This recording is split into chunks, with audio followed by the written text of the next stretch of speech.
Hi കൂട്ടുകാരെ, ഞാൻ നിങ്ങളുടെ ആമി. ഫസ്റ്റ് പാർട്ട് 168 വ്യൂ ആണ് ഞാൻ ഇപ്പോൾ ഇതുവരെ നോക്കിയപ്പോൾ കണ്ടത്. എല്ലാവരും ഒന്ന് സപ്പോർട്ട് ചെയ്തേക്കണേ. ഇഷ്ടമെങ്കിൽ കമൻറ്റ് ചെയ്യുക. എന്നിട്ട് ഞാനിത് വായിച്ചു തുടങ്ങിയാണേ.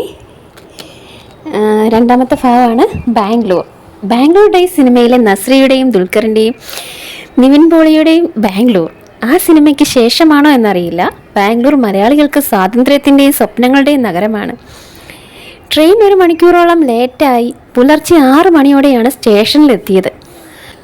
പുറത്തെ ഗേറ്റിന് മുൻപിൽ കാത്തു നിന്നാൽ മതിയെന്ന അങ്കിളിൻ്റെ നിർദ്ദേശമനുസരിച്ച് അവൾ ലഗേജുമെടുത്ത് പുറത്തേക്ക് നടന്നു. എല്ലാ റെയിൽവേ സ്റ്റേഷനിലെയും പതിവ് കാഴ്ച പോലെ പുറത്തിറങ്ങുന്ന ഓരോ യാത്രക്കാർക്ക് പിറകെയും ഓട്ടോ വേണോ എന്ന് ചോദിച്ച് ഡ്രൈവേഴ്സ് ഓടിത്തുടങ്ങിയിട്ടുണ്ട്. സുഹൃത്തുക്കളെ പിക്ക് ചെയ്യാനായി വന്ന കാറുകളും ബൈക്കുകളുമായി മെയിൻ റോഡിൽ ചെറിയ ബ്ലോക്ക് വന്നു തുടങ്ങി. ട്രെയിനിൽ നിന്നിറങ്ങിയ പകുതി പേരും കേരളത്തിൽ നിന്നും അവളെപ്പോലെ ജോലിക്കായോ പഠിക്കാനോ വന്ന കുട്ടികൾ തന്നെയാണ്. പക്ഷേ ഇത്രയും പയ്യന്മാർ ഈ ട്രെയിനിൽ ഉണ്ടായിട്ടും എന്താണ് ഒറ്റയൊരെണ്ണം പോലും എൻ്റെ കമ്പാർട്ട്മെൻറ്റിൽ ഇല്ലാതെ പോയതെന്ന് ആലോചിച്ചിരുന്നപ്പോഴേക്കും അങ്കിൾ കാറും കൊണ്ട് വന്ന് മുന്നിൽ നിർത്തി ഹോണടിച്ചു. ഹേ അമ്മു, ബാംഗ്ലൂർ വന്നിട്ട് ആദ്യ ദിവസം തന്നെ കന്നഡയിൽ തെറി കേൾക്കണ്ടെങ്കിൽ വേഗം കയറിക്കോ, പിറകെ ഇപ്പോൾ ഹോൺ അടിക്കും. ദാസങ്കൾ കാറിൻ്റെ ഡിക്കി തുറന്ന് ബാഗുകൾ കയറ്റുന്നതിനിടെ തമാശയായി പറഞ്ഞു. അല്ലെങ്കിലും കുടുംബത്തിലുള്ളവർക്ക് നമ്മുടെ പുറത്ത് വിളിക്കുന്ന ഫാഷൻ പേരുകളൊന്നും പിടിയുണ്ടാവാൻ വഴിയില്ലല്ലോ. ഫോണിൽ വിളിച്ചപ്പോഴും ആൻറ്റിയും അങ്കിളും അമ്മു എന്ന് തന്നെയാണ് വിളിച്ചിട്ടുള്ളത്. ഫോണിലൂടെ ഇടയ്ക്കൊക്കെ സംസാരിച്ചിട്ടുണ്ട് എന്നല്ലാതെ ഇതുവരെ ഇവരെ ആരെയും അവൾ നേരിട്ട് കണ്ടിട്ടില്ല. പണ്ടൊരിക്കൽ വീട്ടിലെ ആൽബത്തിൽ ഇവരുടെ കല്യാണ ഫോട്ടോ കണ്ടപ്പോൾ ഇത്ര ഭംഗിയുള്ള ആൻറ്റി എന്താണ് അങ്കിളിനെ കെട്ടിയതെന്നോർത്ത് അത്ഭുതപ്പെട്ടിട്ടുണ്ട്. പിന്നെ അങ്കിളിന് ബാംഗ്ലൂരിൽ വലിയ ബിസിനസ്സാണെന്നും അവനിപ്പോൾ ഉള്ളതൊക്കെ ചെറിയ പ്രായത്തിൽ കഷ്ടപ്പെട്ട് പണിയെടുത്ത് ഉണ്ടാക്കിയതാണെന്നൊക്കെയുള്ള അച്ഛനമ്മമാരുടെ അഭിമാന കഥ കേട്ടപ്പോൾ ചിലപ്പോൾ കാശുകൊണ്ട് കെട്ടിയതാകാമെന്ന് വിചാരിച്ചു. അല്ലെങ്കിൽ ലുക്കിലല്ല കാര്യം ഇരിക്കുന്നതെന്ന് മനസ്സിലാക്കുവാനുള്ള ബുദ്ധിയൊന്നും ജനിച്ച അന്ന് മുതൽ ബോഡി ഷേമിങ് കേട്ട് വളരുന്ന കുട്ടികൾക്കുണ്ടാകാനിടയില്ലല്ലോ. ബാംഗ്ലൂരിൽ ജോലി കിട്ടിയെന്ന് പറഞ്ഞപ്പോൾ മറ്റൊരു ബന്ധുവാണ് ദാസും കുടുംബവും അവിടെയാണല്ലോ, അവരെ ഒന്ന് വിളിക്കൂ എന്ന് അച്ഛനെ ഓർമ്മിപ്പിച്ചത്. പിന്നെ കുട്ടികളെ മറ്റൊരു നാട്ടിൽ വിടുമ്പോൾ, പ്രത്യേകിച്ച് പെൺകുട്ടി കൂടിയാവുമ്പോൾ ഒരു ഫാമിലി സപ്പോർട്ട് ഉള്ളത് നല്ലതാണെന്ന അമ്മയുടെ അഭിപ്രായവും കൂടിയായപ്പോഴേക്കും ദാസ് അങ്കിൾ ബാംഗ്ലൂരിലെ അവളുടെ ലോക്കൽ ഗാർഡിയനായി. അവരുടെ കൂടെ ഫ്ലാറ്റിൽ നിന്നാൽ മതി എന്ന ഓഫർ മുന്നോട്ട് വെച്ചെങ്കിലും പിന്നീട് അത് വേണ്ടെന്ന് തോന്നി. കുടുംബവുമായി എന്തെങ്കിലും കണക്ഷൻ ആയാൽ പെട്ടെന്ന് പിന്നെ ബാംഗ്ലൂർ സിറ്റിയിൽ ശ്വാസം വിടാൻ പോലും അനുവാദം ചോദിക്കേണ്ടി വരും. ഓഫീസിനടുത്തുള്ള ഒരു ഹോസ്റ്റലിൽ താമസം ശരിയാക്കി. ഇവരുടെ വീടുമായി വലിയ ദൂരവ്യത്യാസം ഇല്ലാത്തതുകൊണ്ടും കുടുംബത്തിലൊന്നും പോയാൽ മര്യാദയ്ക്ക് നിൽക്കാൻ ഇവൾ ഇനിയും പഠിച്ചിട്ടില്ലെന്ന അമ്മയുടെ ക്ലീൻ സർട്ടിഫിക്കറ്റ് കിട്ടിയതുകൊണ്ടും ഹോസ്റ്റൽ തീരുമാനം എളുപ്പമായി. എല്ലാ പെൺകുട്ടികളും കേൾക്കാറുള്ളത്. രാത്രി ഉറക്കമൊക്കെ കിട്ടിയോ? യാത്രയുടെ ബുദ്ധിമുട്ടൊന്നും ഉണ്ടായില്ലല്ലോ? കാർ സ്റ്റാർട്ട് ചെയ്തുകൊണ്ട് അങ്കിൾ ചോദിച്ചു. ഇല്ല, കുറച്ച് ലേറ്റായത് ഒഴിച്ചാൽ വേറെ പ്രശ്നമൊന്നും ഉണ്ടായില്ല. അങ്കിൾ ഇത്രയും നേരത്തെ ബുദ്ധിമുട്ടി വണ്ടിയെടുത്ത് വരേണ്ടതില്ലായിരുന്നു. ലൊക്കേഷൻ പറഞ്ഞിരുന്നെങ്കിൽ ഞാനൊരു ഓട്ടോ പിടിച്ച് വന്നേനെ. അവളും ഔപചാരികത കൈവിട്ടില്ല. അയ്യേ, ഇതൊക്കെ എന്ത് ബുദ്ധിമുട്ട്. എനിക്ക് ശാലുവിനെ പോലെ തന്നെയല്ലേ നീയും? നിനക്ക് ഞങ്ങളൊക്കെ സ്വന്തമല്ലേ? ഇതാണ് വർഷത്തിൽ ഒരിക്കലെങ്കിലും കുടുംബക്കാർ ഒന്ന് കൂടണമെന്ന് പറയുന്നത്. അല്ലെങ്കിൽ ഇതൊക്കെ ഒരു ബുദ്ധിമുട്ടായി പരസ്പരം തോന്നും. അങ്കിളിൻ്റെ ഒരേ ഒരു മോളാണ് ശാലു. ഇപ്പോൾ +1 പഠിക്കുന്നു. വീട് വിട്ട് പുതിയൊരു നഗരത്തിൽ എത്തിപ്പെട്ടതിൻ്റെ ഒറ്റപ്പെടൽ തോന്നേണ്ടെന്ന് കരുതിയാകും ഫ്ലാറ്റ് എത്തുന്നവരെ അങ്കിൾ കുടുംബത്തിലെ വിശേഷങ്ങളെക്കുറിച്ച് വാ തോരാതെ സംസാരിച്ചുകൊണ്ടിരുന്നു. ഓരോ ബ്ലോക്കിലും ആ സംസാരം ബാംഗ്ലൂർ നഗരത്തിൻ്റെ ട്രാഫിക് ബ്ലോക്കിലേക്കും നീണ്ടു. ബാംഗ്ലൂർ ഉണർന്നു വരുന്നതേയുള്ളൂ. ദേ, ആ വഴിയാണ് HSR ലേഔട്ടും നിന്റെ ഓഫീസുമെല്ലാം. ഹോസ്റ്റലിൽ നിന്ന് ഒരു റിക്ഷ പിടിച്ചാൽ മതി. പിന്നെ രാവിലത്തെ ഇവിടുത്തെ ട്രാഫിക് അനുസരിച്ച് 1 മണിക്കൂർ മുൻപേ ഇറങ്ങേണ്ടി വരുമെന്ന് മാത്രം. റോഡിൽ നിന്നും ഇൻഡിക്കേറ്റർ ഇട്ട് ഇടത്തോട്ട് തിരിയുന്നതിന് മുൻപേ നേരെയുള്ള റോഡ് ചൂണ്ടിക്കാട്ടി അങ്കിൾ പറഞ്ഞു. അടുത്തിടെ പെയിന്റ് അടിച്ച് മിനുക്കിയെന്ന് തോന്നിക്കുന്ന ഒരു 8 നില ബിൽഡിങ്ങിന്റെ മുൻപിൽ അങ്കിൾ വണ്ടി നിർത്തി. ചൂടിഡലിയും സാമ്പാറും ഒരുക്കി 3-ാം നിലയിലെ 6B ഫ്ലാറ്റിൽ ആൻറ്റി അവരെ കാത്തിരിപ്പുണ്ടായിരുന്നു. ഞായറാഴ്ച ആയതിനാൽ ശാലു രാവിലെ ട്യൂഷന് പോയി. 2 മുറികളും ചെറിയ ഡൈനിങ് ഹാളും അടുക്കളയുമായി ഒരു ചെറിയ ഫ്ലാറ്റ്. ഡൈനിങ് ഹാളിൻ്റെ നേരെ വലതുവശത്താണ് ബാൽക്കണി. വലിയൊരു കറിവേപ്പില ചെടിയും ആൻറ്റിയുടെ ചെറിയ പച്ചക്കറി കൃഷിയും ഒക്കെയായി ബാൽക്കണി സമൃദ്ധമാണ്. ബാൽക്കണിയിൽ നിന്ന് നോക്കിയാൽ അപ്പുറത്തുള്ള ഫ്ലാറ്റുകളുടെ എല്ലാം ഉൾവശം നന്നായി കാണാം.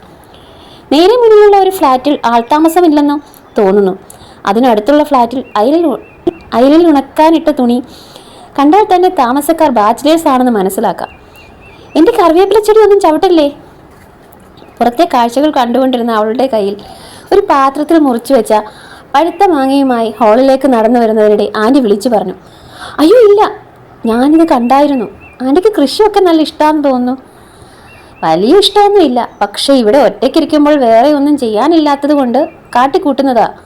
അവരുണ്ടാലും പോയാൽ പിന്നെ എനിക്കിവിടെ വേറെ പണി വേണ്ടേ? ആൻറ്റി B.Ed എല്ലാം കഴിഞ്ഞതാണെന്നാണല്ലോ അമ്മ പറഞ്ഞേ. ജോലിക്കൊന്നും ശ്രമിച്ചില്ലേ? ഇല്ല, അങ്കിളിന് ജോലിക്ക് പോകുന്നതൊന്നും ഇഷ്ടമല്ല. പിന്നെ ഇവിടെ കുട്ടികൾക്കും ട്യൂഷൻ എടുക്കാറുണ്ടായിരുന്നു. ഇപ്പോൾ അത് നിർത്തി. ഇനി എന്ത് ചോദിക്കണമെന്നറിയാതെ അവൾ കയ്യിലൂടെ ഒലിച്ചിറങ്ങിയ മാങ്ങയുടെ നീര് ജീൻസിൻ്റെ സൈഡിൽ തുടച്ച് പുറത്തോട്ട് നോക്കി. ജീവിക്കുന്ന നഗരം പരിഷ്കാരമുള്ളതാണെന്നൊക്കെ പറഞ്ഞാലും മാറ്റം സംഭവിക്കാത്ത ചില ജീവിതങ്ങളുണ്ട്. വീട്ടിലെ ചുവരുകളെന്നോ ഫ്ലാറ്റിലെ ചുവരുകളെന്നോ വ്യത്യാസമില്ലാതെ ആ 4 ചുവരുകൾക്കുള്ളിൽ ജീവിച്ചൊടുങ്ങാൻ വിധിക്കപ്പെട്ട ചിലരുണ്ട്. കഷ്ടമല്ലേ? ഉച്ചയ്ക്ക് ഭക്ഷണമെല്ലാം കഴിഞ്ഞിട്ട് നമുക്ക് ഹോസ്റ്റലിലേക്ക് പോകാട്ടോ. അപ്പോഴേക്ക് ശാലുവും ക്ലാസ് കഴിഞ്ഞെത്തും. ഒരു മിനിറ്റിലെ നിശബ്ദത ഭേദിച്ച് ആൻറ്റി വീണ്ടും സംസാരത്തിന് തുടക്കമിട്ടു. ജോലിയുടെ ആവശ്യത്തിനായി അങ്കിൾ പുറത്തു പോയതുകൊണ്ട് ഉച്ചഭക്ഷണത്തിനും അവർ 2 പേർ മാത്രമേ ഉണ്ടായിരുന്നുള്ളൂ. വൈകിട്ട് 3 മണിയോടെ ശാലു എത്തി. ജനിച്ചതും വളർന്നതുമെല്ലാം ബാംഗ്ലൂർ ആയതുകൊണ്ട് അവൾക്ക് മലയാളം അത്ര വശമില്ല. എങ്കിലും അമ്മച്ചിച്ചി എന്ന് അവളുടെ നീട്ടി വിളിയും കെട്ടിപ്പിടുത്തവും എല്ലാം അതിഥിക്ക് നന്നേ ബോധിച്ചു. കുറച്ചു നേരത്തെ വർത്തമാനത്തിന് ശേഷം 3 പേരും ഹോസ്റ്റലിലേക്ക് തിരിച്ചു. ആൻറ്റിയുടെ വീട്ടിൽ നിന്നും 5 മിനിറ്റ് പോലും യാത്രയില്ല ഹോസ്റ്റലിലേക്ക്. എങ്കിലും ലഗേജ് ഉള്ളതിനാൽ ഒരു ഓട്ടോ പിടിച്ചു. 2 ദിവസം മുൻപ് ആൻറ്റി വന്ന് താമസക്കാരുമെല്ലാം സംസാരിച്ചതിനാൽ അഡ്മിഷൻ കാര്യങ്ങളൊക്കെ പെട്ടെന്ന് കഴിഞ്ഞു. ഹോസ്റ്റലിൽ 2 ബിൽഡിംഗാണുള്ളത്. പഴയ ബിൽഡിങ്ങിന് 7,000 രൂപയും മെസ്സിന് തൊട്ടടുത്ത് കുറച്ചുകൂടെ സൗകര്യമുള്ള പുതിയ ബിൽഡിങ്ങിന് 10,000 രൂപയുമാണ് വാടക. അതിഥി റൂം എടുത്ത് പുതിയ ബിൽഡിങ്ങിലാണെങ്കിലും തൽക്കാലം റൂം ഒഴിവില്ലാത്തതിനാൽ 2 ആഴ്ച പഴയ ബിൽഡിങ്ങിൽ വേണം താമസിക്കാൻ. ഇവിടെ മധുരചാട്ടം, കള്ളുകൂടി തുടങ്ങിയ ഉടായ്പകളൊന്നും കാണിക്കല്ലേ. ലോക്കൽ ഗാർഡിയനിൽ എൻ്റെ പേരാണ് കൊടുത്തേക്കുന്നത്. യാത്ര പറയാൻ നേരം ആൻറ്റി തമാശ എന്നോണം പറഞ്ഞു. പണ്ട് കോളേജ് ഹോസ്റ്റലിൽ വെള്ളമടിച്ച് പിടിച്ച കഥ അച്ഛൻ ഇവിടെയും പറഞ്ഞു കാണുമോ? അല്ലെങ്കിലും ഈ വീട്ടുകാരിങ്ങനെയാണ്. മറ്റുള്ളവരോട് നമ്മുടെ കുറ്റങ്ങളും കുറവുകളും അല്ലാതെ ഒരു നല്ല വാക്ക് പറയില്ല. ഹേയ്, അങ്ങനെ വരാൻ ചാൻസ് ഇല്ല. അങ്ങനെയെങ്കിൽ മതിലുചാട്ടത്തിൻ്റെ കാര്യം പറയേണ്ടതില്ലല്ലോ. അത് ഇതുവരെ ട്രൈ ചെയ്യാത്ത ഐറ്റം ആണല്ലോ എന്ന ചിന്തയിൽ അവൾ റൂമിലേക്കുള്ള പടികൾ കയറി. സ്റ്റെപ്പ് കയറി ചെല്ലുമ്പോൾ കാണുന്ന ആദ്യത്തെ മുറി അവളുടേതാണ്. 2 കട്ടിലും കബോർഡും ഒരു മേശയും മാത്രമേ മുറിയിലുള്ളൂ. ചെറുതാണെങ്കിലും മുറി നല്ല വൃത്തിയായി സൂക്ഷിച്ചിട്ടുണ്ട്. വൈകിട്ട് റൂംമേറ്റും വരുമ്പോൾ എന്തായാലും ഒരു അഭിനന്ദനം അറിയിക്കണമെന്ന് അവൾ മനസ്സിലുറപ്പിച്ചു. ലഗേജ് എല്ലാം ഒതുക്കി വെച്ച് ബാംഗ്ലൂരിലെ തണുത്ത പൈപ്പ് വെള്ളത്തിൽ കുളിച്ചു കഴിഞ്ഞപ്പോഴേക്കും സമയം 8 ആയി. ഈ മുറിയിലുള്ള കുട്ടി എന്താണ് ഇനിയും വരാത്തത്? 9:30 കഴിഞ്ഞാൽ മെസ്സ് അടയ്ക്കും. ആദ്യത്തെ ദിവസം ഒന്നും അറിയാതെ എങ്ങനെയാണ് ഒറ്റയ്ക്ക് മെസ്സിൽ പോകുന്നത്? സ്കൂളിൽ പഠിക്കുമ്പോൾ ബാത്റൂമിൽ പോകണമെങ്കിൽ വരെ അവൾക്ക് മറ്റൊരാളുടെ കൂട്ട് വേണം. അതിഥി ഡോർ തുറന്ന് പുറത്തിറങ്ങി. ഓഫീസിൽ നിന്നും ക്ഷീണിച്ചു വരുന്നവരും കുളിക്കാനായി ബക്കറ്റുമായി ഓടുന്നവരും ഫോൺ വിളിച്ച് വെറുതെ ഉലാത്തുന്നവരും ഒക്കെയായി വരാന്ത സജീവമാണ്. എന്തോ പുറത്തിറങ്ങാൻ തോന്നുന്നില്ല. അവൾ വാതിലടച്ച് ബെഡിൽ വന്നിരുന്നു. 5 മിനിറ്റ് കഴിഞ്ഞപ്പോഴേക്കും ഫോൺ വിളിച്ചുകൊണ്ട് ഒരു പെൺകുട്ടി മുറിയിലേക്ക് കയറി വന്നു. കയ്യിലുണ്ടായിരുന്ന സൈഡ് ബാഗും കവറും ടേബിളിൽ വെച്ച് ബെഡിലിരുന്ന് ചെരുപ്പഴിച്ചുകൊണ്ട് അവൾ അതിഥിയോട് ചോദിച്ചു, നീയാണല്ലോ എൻ്റെ പുതിയ റൂംമേറ്റ്? അതിഥി എന്നാണല്ലേ പേര്? ഹലോ, എൻ്റെ പേര് സാക്ഷി. ഞാനാണ് നിൻ്റെ താൽക്കാലിക റൂംമേറ്റ്. അവൾ ചിരിച്ചുകൊണ്ട് പറഞ്ഞു. സാക്ഷി ഡെറാഡൂൺകാരിയാണ്. 1.5 വർഷത്തോളമായി ഇവിടെ ഒരു കമ്പനിയിൽ മൈക്രോബയോളജിസ്റ്റായി ജോലി ചെയ്യുന്നു. അവളുടെ ചേച്ചി കല്യാണം കഴിഞ്ഞ് ബാംഗ്ലൂരിൽ സ്ഥിരതാമസമാണ്. ഹിന്ദി അറിയാത്തത് കൊണ്ട് ഇനി 2 ആഴ്ച റൂമിൽ ഇംഗ്ലീഷ് മാത്രമേ സംസാരിക്കാൻ കഴിയൂ. എന്നാലോചിച്ചപ്പോൾ അതിഥിക്ക് ചെറിയ മടുപ്പ് തോന്നി. ഇംഗ്ലീഷിൽ ഒരു ആർട്ടിക്കിൾ എഴുതാൻ പറഞ്ഞാൽ പേപ്പർ നിറയെ സാഹിത്യം അടിച്ചുവിടാൻ കഴിയുമെങ്കിലും നേരിട്ടൊരു 10 മിനിറ്റിൽ ഇംഗ്ലീഷ് സംസാരിക്കാൻ വിറയലാണ് ഇപ്പോഴും. നമുക്കും അങ്ങനല്ലേ?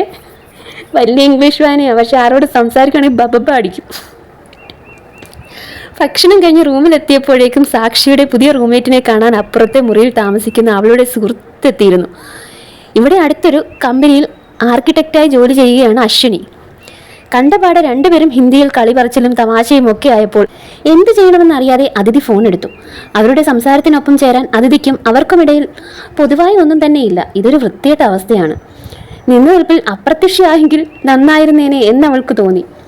അതെ, നിനക്ക് കന്നഡ അറിയോ? സാക്ഷിയുമായുള്ള സംസാരം നിർത്തി അശ്വനി അതിഥിയുടെ ബെഡിൽ ഉടമസ്ഥാവകാശമുള്ള ഒരാളെ പോലെ വന്ന് കിടന്നുകൊണ്ട് ചോദിച്ചു. ഇല്ല. ഹിന്ദിയും കന്നഡയും അറിയില്ലെങ്കിൽ നാളെ ഓഫീസിലെത്താൻ കുറച്ച് കഷ്ടപ്പെടും. നിന്റെ ഓഫീസ് ലൊക്കേഷൻ പറയൂ, ഞാൻ വഴി പറഞ്ഞു തരാം. ഇവിടുന്ന് ഒരു ഓട്ടോയോ യൂബറോ വിളിച്ചാൽ മതിയെന്ന് അങ്കിൾ കൃത്യമായി പറഞ്ഞു കൊടുത്തിട്ടുണ്ടെന്ന് അതിഥി അശ്വിനിയോട് പറയാൻ ശ്രമിച്ചു. എന്നാൽ പറഞ്ഞു പൂർത്തിയാക്കുന്നതിന് മുൻപേ തന്നെ നാളെ സുരക്ഷിതമായി ഓഫീസിൽ എത്തിക്കേണ്ടത് എൻ്റെ ഉത്തരവാദിത്തമാണ്, അശ്വിനി അധികാരസ്വരത്തിൽ പറഞ്ഞു. അവൾക്കതെല്ലാം അറിയാം. ഇവിടെ അവൾക്ക് ബന്ധുക്കളുണ്ട്. സഹായിക്കാനുള്ള അശ്വിനിയുടെ ആവശ്യത്തെ തല്ലിക്കെടുത്തി സാക്ഷി ചിരിച്ചുകൊണ്ട് പറഞ്ഞു. ഓ, അപ്പോൾ ഒരു യൂബർ ഉണ്ടല്ലേ? എന്നാലും ഞാൻ നോക്കട്ടെ. എന്തെങ്കിലും ചെയ്യാതെ പിന്നോട്ടില്ലെന്ന ഭാവത്തിൽ അശ്വിനി അതിഥിയുടെ ഫോൺ വാങ്ങി പ്ലേ സ്റ്റോറിൽ കയറി യൂബർ ആപ്പ് അപ്ഡേറ്റ് ചെയ്യാനിട്ടു. സമയം 10 ആയപ്പോഴേക്കും സാക്ഷി ലൈറ്റ് ഓഫ് ചെയ്ത് ഉറങ്ങാൻ കിടന്നു. റൂമിൽ മാത്രമല്ല, ജീവിതത്തിലും അതേ അടുക്കും ചിട്ടയുമാണ് അവൾക്ക്. ബെഡ്ഷീറ്റ് തലവഴി മൂടി ഉറക്കം വരാതെ അവൾ വാട്സപ്പ് തുറന്നു. എന്നത്തെയും പോലെ ഏറ്റവും മുകളിൽ ലയയുടെ മെസ്സേജ് തന്നെയാണ്. ഹലോ അമ്മു, എങ്ങനെയുണ്ട് ബാംഗ്ലൂർ? കോളേജ് കാലം മുതൽ കൂടെ കൂടിയതാണ് ലയ. നമ്മളെക്കാൾ സകലമാന ഉടായ്പകളും കയ്യിലുണ്ടെങ്കിലും നമ്മുടെ വീട്ടുകാരുടെ മുന്നിൽ ക്ലീൻ ചീട്ടുള്ള ഒരു സുഹൃത്ത് എല്ലാവർക്കും ഉണ്ടാകും. അതിഥിയുടെ ലൈഫിലെ ആ ഒരു റോളാണ് ലയയ്ക്ക്. കോളേജ് കഴിഞ്ഞ് ജോലിയൊക്കെ വാങ്ങി ഒരു നസ്രാണി ചെക്കനെയും കെട്ടിയപ്പോൾ ഡൽഹിയിലാണ് പുള്ളിക്കാരി. എനിക്കിഷ്ടമായില്ല. അതിഥി മറുപടി അയച്ചപ്പോഴേക്കും ബ്ലൂടിക്ക് വീണു. അല്ലെങ്കിലും നിനക്കെന്താണ് ഇഷ്ടമാവുന്നേ? എന്തിനാണ് അമ്മു എല്ലാത്തിനോടും ഇങ്ങനെ നെഗറ്റീവ് ആവുന്നത്? ഇന്ന് എത്തിയതല്ലേ ഉള്ളൂ, പയ്യെ പയ്യെ എല്ലാം ശരിയാവും. നീ കുറച്ച് നല്ല ഫ്രണ്ട്സിനെയൊക്കെ കണ്ടെത്ത്, ലൈഫ് കുറച്ചുകൂടെ കളറാകും. ആ ശരിയാണ്, എനിക്കും ബോറടിച്ചു. എല്ലാ കാലത്തും നീ തന്നെ. കുറച്ചുകൂടെ സ്റ്റാൻഡേർഡ് ആയിട്ടുള്ള ഫ്രണ്ട്സിനെ കിട്ടുമെന്ന് ഞാനും നോക്കട്ടെ. അയ്യടാ, അങ്ങനെ എന്നെ റീപ്ലേസ് ചെയ്യാമെന്ന് നീ കരുതണ്ട. You are stuck with me forever. ഞാൻ നാളെ മെസ്സേജ് ചെയ്യാം. ഞങ്ങൾ ഡിന്നറിന് പുറത്തു പോകാൻ നിൽക്കുകയാണ്. Rest well. Good night Ammu. Laya അങ്ങനെയാണ്. നമ്മളീ പുണ്യാളൻ്റെ ബാക്കിൽ കത്തുന്ന ഒരു ലൈറ്റ് കണ്ടിട്ടില്ലേ? അങ്ങനെയാണ് അവളുടെ തലയുടെ പുറകിലുണ്ടെന്ന് അതിഥിക്ക് തോന്നിയിട്ടുണ്ട്. അത്ര പോസിറ്റീവാണ് അവൾ എപ്പോഴും. അവൾക്ക് ഗുഡ് നൈറ്റ് പറഞ്ഞ് സാക്ഷിയുടെ ഉറക്കം ശല്യപ്പെടുത്താതെ അതിഥി കസേര വലിച്ചിട്ട് ടേബിൾ ലാമ്പ് ഓൺ ചെയ്ത് ഡയറി നിവർത്തി. 5/2/2017. നമുക്കിങ്ങനെ ഡയറിയൊക്കെ എടുത്തുണ്ടായിരുന്നു കേട്ടോ. ഡയറി എഴുതി അവസാനം വീട്ടുകാരെല്ലാം വായിച്ചു. പിന്നെ അതുപോലെ ഡയറി എടുത്തങ്ങ് നിർത്തി. അതിഥി ഡയറി എഴുതുകയാണ്. 5/2/2017. പ്രിയപ്പെട്ട മഹാദേവ്, നിനക്ക് എഴുതിയിട്ട് ഒരുപാട് ദിവസങ്ങളായി. പറയാൻ പ്രത്യേകിച്ച് വിശേഷങ്ങളാൽ ഒന്നും ഉണ്ടായില്ല. ജീവിതത്തിൽ എനിക്കിപ്പോൾ പ്രത്യേകിച്ച് പ്ലാനുകളൊന്നുമില്ല. ഒരൊഴുക്കിൽ അതങ്ങനെ പോകുന്നു. ഇന്ന് രാവിലെ ബാംഗ്ലൂരിലെത്തി. പുതിയ ജോലി, നഗരം, മുഖങ്ങൾ, ഭാഷ എങ്ങനെയാണ് പിടിച്ചു നിൽക്കാൻ പോകുന്നതെന്ന് അറിയില്ല. പക്ഷേ നമ്മൾ മനുഷ്യർക്ക് ഒരു പ്രത്യേകതയുണ്ട്. ഒന്നുമില്ലാതെ ഒറ്റയ്ക്കൊരു ദ്വീപിൽ കൊണ്ടിട്ടാൽ പോലും അവിടെ വേരുറപ്പിച്ച് വളർന്നു വരുമെന്ന് ഉറപ്പാണ്. സാഹചര്യങ്ങളുമായി പൊരുത്തപ്പെട്ട് ജീവിക്കാൻ മനുഷ്യരോളം കഴിവുള്ള മറ്റൊരു ജീവിയില്ല. ആൻറ്റിയും ശാലവും സാക്ഷിയും ഒക്കെയായി ഞാൻ ഇവിടെ ഒരു പുതിയ ജീവിതം തുടങ്ങുകയാണ്. ഇപ്പോഴുള്ള മുറി ചെറുതാണെങ്കിലും എനിക്കിഷ്ടമായി. 2 ആഴ്ച വേഗം ഓടിപ്പോകുമെന്ന് തോന്നുന്നു. ജോലിയെക്കുറിച്ച് ചെറിയ ടെൻഷനൊക്കെ ഉണ്ട്. പിന്നെ എവിടെ പോയാലും വാചകമടിച്ച് നിലനിൽക്കാൻ കഴിയുമെന്ന ഒറ്റ കാര്യത്തിലാണ് എനിക്ക് എന്നോട് തന്നെ മതിപ്പുള്ളത്. ആൻറ്റി നന്നായി സംസാരിക്കുന്ന കൂട്ടത്തിലാണ്. പക്ഷേ നിശബ്ദമാവുന്ന ഓരോ നിമിഷത്തിലും കണ്ണിൽ 1000 സങ്കടങ്ങൾ ഒളിപ്പിച്ചു വെക്കുന്ന പോലെ തോന്നുന്നു. ചിലപ്പോൾ നീ പറയാറുള്ളത് പോലെ എന്നെ ആവശ്യമില്ലാത്ത 1000 തോന്നലുകളിൽ ഒന്നാകാം. ആദ്യ ദിവസത്തിൽ എന്നെ എക്സൈറ്റ് ചെയ്യിക്കുന്നതൊന്നും ഈ നഗരത്തിൽ കണ്ടെത്താനായില്ല. ഒരു വൈകുന്നേരം മറ്റാരും കടന്നു വരാത്ത ഒരിടത്ത് നിനക്കൊപ്പം ഇരുന്ന് പുലരും വരെ ഈ നഗരം ഉറങ്ങുന്നതും ഉണരുന്നതും കണ്ടുകൊണ്ടിരിക്കണമെന്നുണ്ട്. നീ എന്നാണ് വരുന്നത്? കാരണങ്ങളൊന്നുമില്ലാതെ ഞാൻ വെറുതെ വെറുക്കുന്ന ഈ നഗരത്തിലേക്ക്. ഒരുപാട് സ്നേഹത്തോടെ അതിഥി. ഇങ്ങനെയാണ് സെക്കൻഡ് ചാപ്റ്റർ ക്ലോസ് ചെയ്യണത് കേട്ടോ. ഇത് എൻ്റെ വായനാശൈലിയിൽ ഞാനങ്ങ് വായിച്ചതാണ്. ഇതിനകത്ത് എന്തെങ്കിലും മാറ്റങ്ങൾ വരുത്തണമെന്നുണ്ടെങ്കിൽ നിങ്ങൾ എന്തായാലും കമൻറ്റിൽ ടൈപ്പ് ചെയ്യണം കേട്ടോ. നിങ്ങൾക്ക് ഈ വീഡിയോ ഇഷ്ടമായെങ്കിൽ ലൈക്ക് ചെയ്യുക, ഷെയർ ചെയ്യുക, സബ്സ്ക്രൈബ് ചെയ്യുക, സപ്പോർട്ട് ചെയ്യുക. ബൈ.